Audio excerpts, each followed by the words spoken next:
हनुमान जी ने हृदय में विचार कर सीता जी के सामने अंगूठी डाल दी, मानो अशोक ने अंगारा दे दिया। सीता जी ने हर्षित होकर उठकर उसे हाथ में ले लिया। तब उन्होंने राम नाम से अंकित अत्यंत सुंदर एवं मनोहर अंगूठी देखी। अंगूठी को पहचानकर सीता जी आश्चर्यचकित होकर उसे देखने लगी और हर्ष तथा विषाद से हृदय में अकुला उठी। वे सोचने लगी, श्री रघुनाथ जी तो सर्वथा अजय हैं, उन्हें कौन जीत सकता है और माया से ऐसी अंगूठी बनाई नहीं जा सकती। सीता जी मन में अनेक प्रकार के विचार कर रही थी। इसी समय हनुमान जी मधुर वचन बोले। वे श्री रामचंद्र जी के गुणों का वर्णन करने लगे, जिनके सुनते ही सीता जी का दुख भाग गया। वे कान और मन लगाकर उन्हें सुनने लगी। हनुमान जी ने आदि से लेकर सारी कथा कह सुनाई। सीता जी बोली, जिसने कानों के लिए अमृत रूप यह सुंदर कथा कही, वह हे भाई प्रकट क्यों नहीं होता। तब हनुमान जी पास चले गए। उन्हें देखकर सीता जी मुख फेरकर बैठ गईं। उनके मन में आश्चर्य हुआ। हनुमान जी ने कहा, हे माता जानकी, मैं श्री राम जी का दूत हूँ, करुणा निधान की सच्ची शपथ करता हूँ। हे माता, यह अंगूठी मैं ही लाया हूँ। श्री राम जी ने मुझे आपके लिए यह निशानी दी है। सीता जी ने पूछा, नर और वानर का संग कहो कैसे हुआ।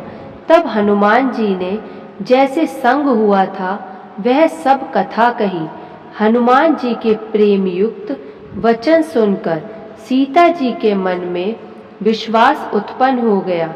उन्होंने जान लिया कि यह मन, वचन और कर्म से कृपा सागर श्री रघुनाथ जी का दास है। भगवान का सेवक जानकर अत्यंत गाढ़ी प्रीति हो गई। नेत्रों में जल भर आया और शरीर अत्यंत पुलकित हो गया। सीता जी ने कहा, हे तात हनुमान, विरह सागर में डूबती हुई मुझको तुम जहाज हुए। मैं बलिहारी जाती हूँ। अब छोटे भाई लक्ष्मण जी सहित खर के शत्रु सुखदाम प्रभु का कुशल मंगल कहो। श्री रघुनाथ जी तो कोमल हृदय और कृपालु हैं, फिर हे हनुमान, उन्होंने किस कारण यह निष्ठुरता धारण कर ली है। सेवक को सुख देना उनकी स्वाभाविक बान है। वे श्री रघुनाथ जी क्या कभी मेरी भी याद करते हैं। हे तात, क्या कभी उनके कोमल सांवले अंगों को देखकर मेरे नेत्र शीतल होंगे। मुंह से वचन नहीं निकलता, नेत्रों में जल भर आया। बड़े दुख से वे बोली, हाँ नाथ, आपने मुझे बिल्कुल ही भुला दिया। सीता जी को विरह से परम व्याकुल देखकर हनुमान जी कोमल और विनीत वचन बोले, हे माता, सुंदर कृपा के धाम प्रभु भाई लक्ष्मण जी के साथ कुशल है, परंतु आपके दुख से बहुत दुखी है। हे माता, मन में ग्लानि ना मानिए, मन छोटा करके दुख ना कीजिए। श्री रामचंद्र जी के हृदय में आपसे दूना प्रेम है। हे माता, अब धीरज धरकर श्री रघुनाथ जी का संदेश सुनिए। ऐसा कहकर हनुमान जी प्रेम से गदगद हो गए। उनके नेत्रों में जल भर आया। हनुमान जी बोले, श्री रामचंद्र जी ने कहा है कि हे सीते, तुम्हारे वियोग में मेरे लिए सभी पदार्थ प्रतिकूल हो गए हैं।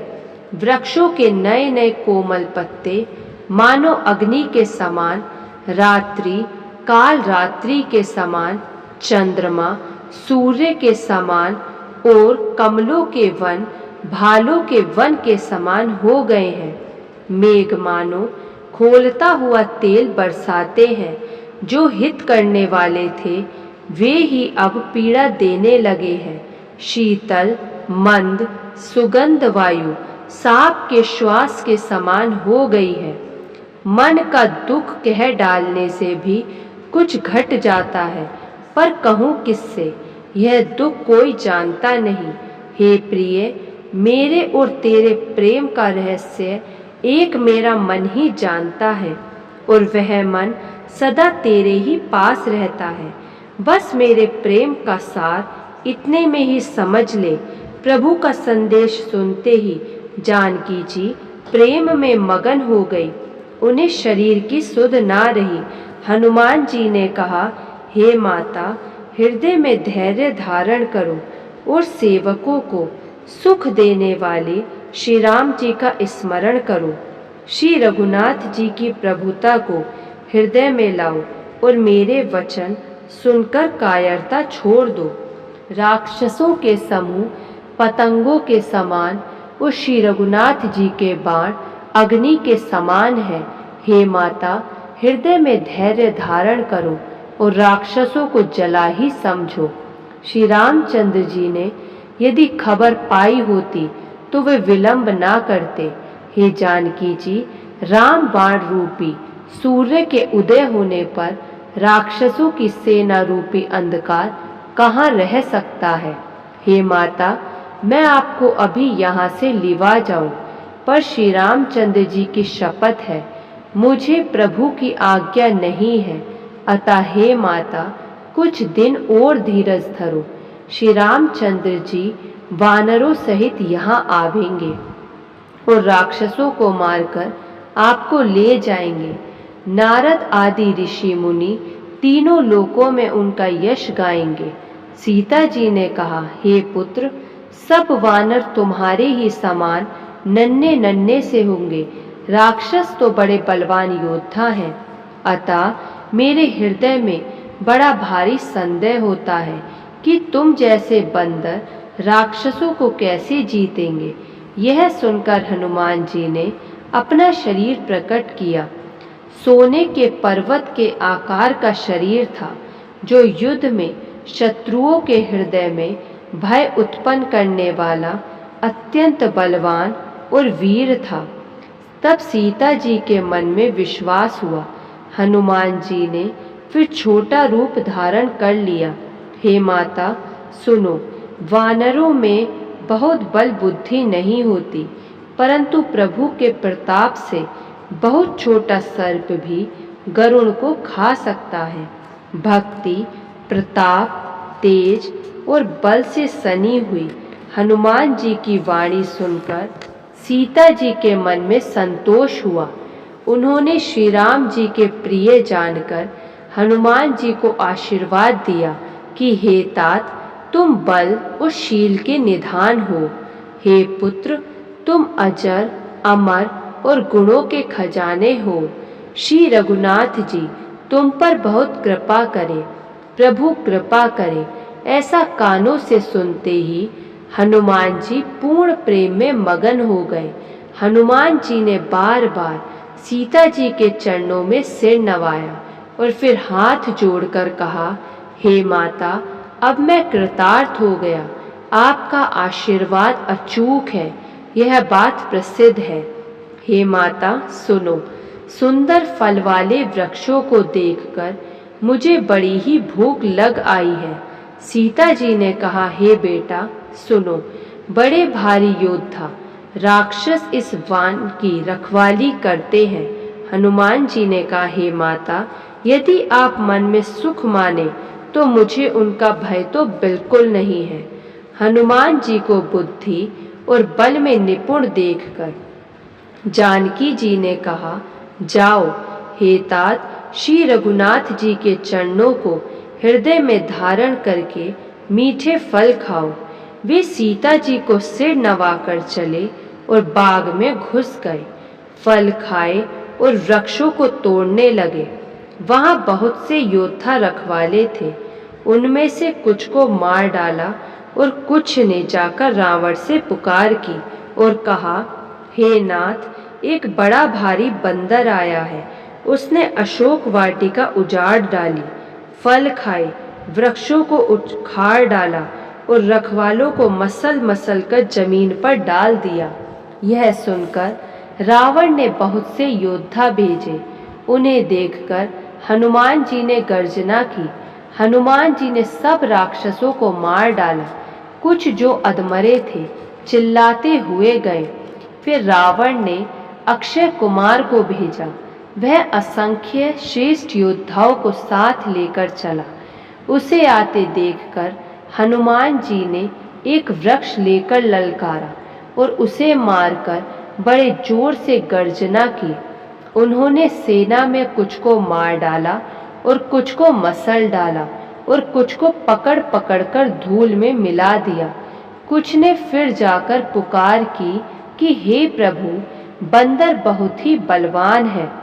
पुत्र का वध सुनकर रावण क्रोधित हो उठा और उसने बलवान मेघनाद को भेजा। उससे कहा कि हे पुत्र, मारना नहीं, उसे बांध लाना। उस बंदर को देखा जाए कि कहाँ का है। इंद्र को जीतने वाला अतुलनीय योद्धा मेघनाद चला। भाई का मारा जाना सुन उसे क्रोध हो आया। हनुमान जी ने देखा कि अब की भयानक योद्धा आया है, तब वे कटकटाकर गरजे और दौड़े। उन्होंने एक बहुत बड़ा वृक्ष उखाड़ लिया और लंकेश्वर रावण के पुत्र मेघनाद को बिना रथ का कर दिया। रथ को तोड़कर उसे नीचे पटक दिया। उसके साथ जो बड़े बड़े योद्धा थे उनको पकड़ पकड़ कर हनुमान जी अपने शरीर से मसलने लगे। उन सबको मारकर फिर मेघनाद से लड़ने लगे, मानो तो गजराज भिड़ गए हों। हनुमान जी उसे एक घूसा मारकर वृक्ष पर जा चढ़े। उसको क्षण भर के लिए मूर्छा आ गई। फिर उठकर उसने बहुत माया रची, परंतु पवन के पुत्र उससे जीते नहीं जाते। अंत में उसने ब्रह्मास्त्र का प्रयोग किया। तब हनुमान जी ने मन में विचार किया कि यदि ब्रह्मास्त्र को नहीं मानता हूँ तो उसकी अपार महिमा मिट जाएगी। उसने हनुमान जी को ब्रह्म बाण मारा, जिसके लगते ही वे वृक्ष से नीचे गिर पड़े। परंतु गिरते समय भी उन्होंने बहुत सी सेना मार डाली। जब उसने देखा कि हनुमान जी मूर्छित हो गए हैं, तब वह उनको नागपाश से बांधकर ले गया। शिवजी कहते हैं, हे भवानी सुनो, जिनका नाम जपकर विवेकी मनुष्य संसार के बंधन को काट डालते हैं, उनका दूत कहीं बंधन में आ सकता है। किंतु प्रभु के कार्य के लिए हनुमान जी ने स्वयं अपने को बंधा लिया। बंदर का बांधा जाना सुनकर राक्षस दौड़े और कौतुक के लिए सब सभा में आए। हनुमान जी ने जाकर रावण की सभा देखी। उसकी अत्यंत ऐश्वर्य कुछ कहा नहीं जाता। देवता और दिक्पाल हाथ जोड़े बड़ी नम्रता के साथ भयभीत हुए सब रावण की भोत ताक रहे हैं। उसका ऐसा प्रताप देखकर भी हनुमान जी के मन में जरा भी डर नहीं हुआ। वे ऐसे निशंक खड़े रहे जैसे सर्पों के समूह में गरुड़ निर्भय रहते हैं। हनुमान जी को देखकर रावण दुर्वचन कहता हुआ खूब हंसा। फिर पुत्रवध का स्मरण किया तो उसके हृदय में विषाद उत्पन्न हो गया। लंकापति रावण ने कहा, रे वानर, तू कौन है? किसके बल पर तूने वन को उजाड़कर नष्ट कर डाला? क्या तूने कभी मुझे कानों से नहीं सुना? रे शठ, मैं तुझे अत्यंत निशंक देख रहा हूँ। तूने किस अपराध से राक्षसों को मारा? रे मूर्ख, बता, क्या तुझे प्राण जाने का भय नहीं है? हनुमान जी ने कहा, हे रावण सुन, जिनका बल पाकर माया संपूर्ण ब्रह्मांडों के समूह की रचना करती है, जिनके बल से हे दशीष ब्रह्मा, विष्णु, महेश क्रमशः सृष्टि का सृजन, पालन और संहार करते हैं, जिनके बल से सहस्त्र मुख वाले शेष जी पर्वत और वन सहित समस्त ब्रह्मांड को सिर पर धारण करते हैं, जो देवताओं की रक्षा के लिए नाना प्रकार की देह धारण करते हैं और जो तुम्हारे जैसे मूर्खों को शिक्षा देने वाले हैं, जिन्होंने शिवजी के कठोर धनुष को तोड़ डाला और उसी के साथ राजाओं के समूह का गर्व चूर्ण कर दिया, जिन्होंने खर, दूषण, त्रिशिरा और बाली को मार डाला, जो सब के सब अतुलनीय बलवान थे, जिनके लेश मात्र बल से तूने समस्त चराचर जगत को जीत लिया और जिनकी प्रिय पत्नी को तुम हर लाए हो। मैं उन्हीं का दूत हूँ। मैं तुम्हारी प्रभुता को खूब जानता हूँ। सहस्त्र बाहु से तुम्हारी लड़ाई हुई थी और बाली से युद्ध करके तुमने यश प्राप्त किया था। हनुमान जी के मार्मिक वचन सुनकर रावण ने हंसकर बात टाल दी। हे राक्षसों के स्वामी, मुझे भूख लगी थी, इसलिए मैंने फल खाए और वानर स्वभाव के कारण वृक्ष तोड़े। हे मालिक, देह सबको परम प्रिय है।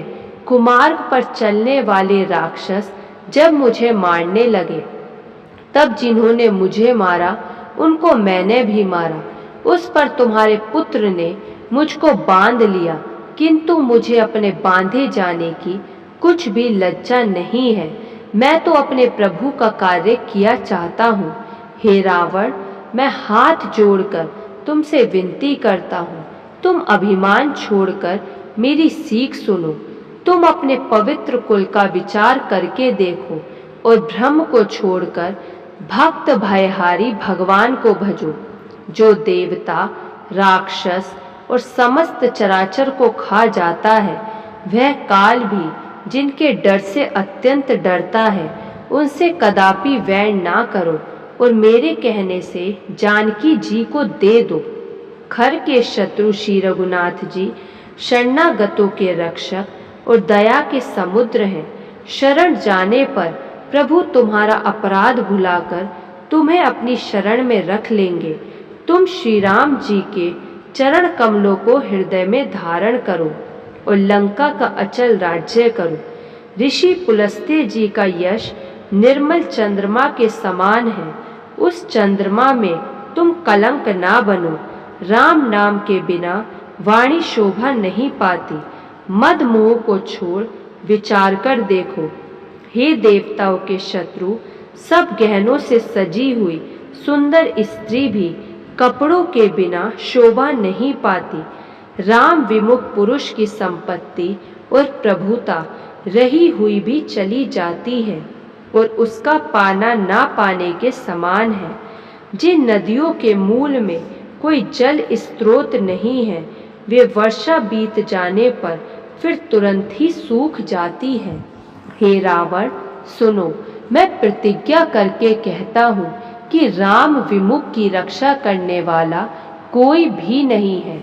हजारों शंकर, विष्णु और ब्रह्मा भी श्री राम जी के साथ द्रोह करने वाले तुमको नहीं बचा सकते। मोह ही जिसका मूल है, ऐसे अज्ञान जनित बहुत पीड़ा देने वाले तम रूप अभिमान का त्याग कर दो और रघुकुल के स्वामी, कृपा के समुद्र भगवान श्री रामचंद्र जी का भजन करो।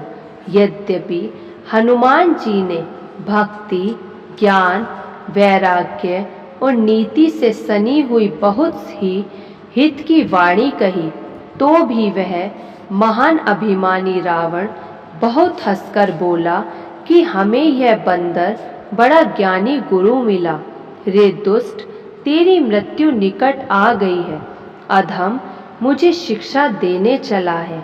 हनुमान जी ने कहा, इससे उल्टा ही होगा, अर्थात मृत्यु तेरी निकट आई है, मेरी नहीं।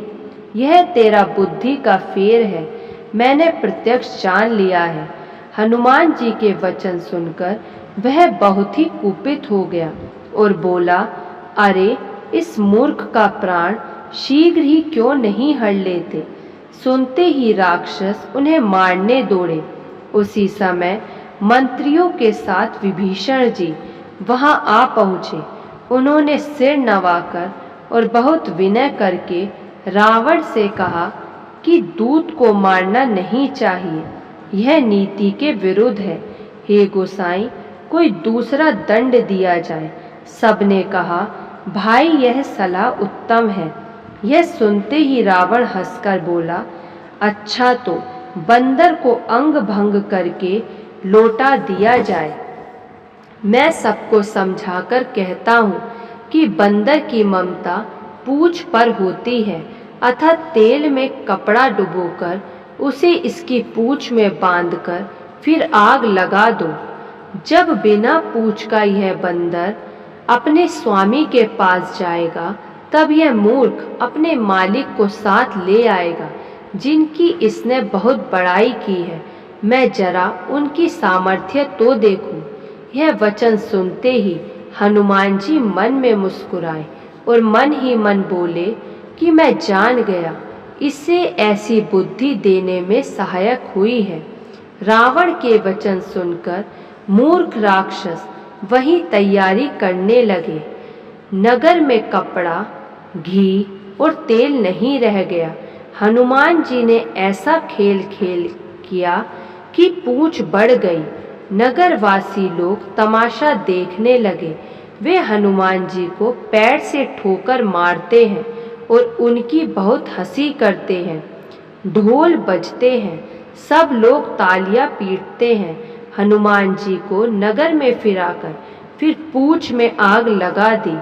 अग्नि को जलते हुए देखकर हनुमान जी तुरंत ही बहुत छोटे रूप में हो गए। बंधन से निकलकर वे सोने की अटारियों पर जा चढ़े। उनको देखकर राक्षसों की स्त्रियां भयभीत हो गईं। भक्तों बोलिए जय श्री राम। इससे आगे का प्रसंग अगली वीडियो में आएगा। धन्यवाद।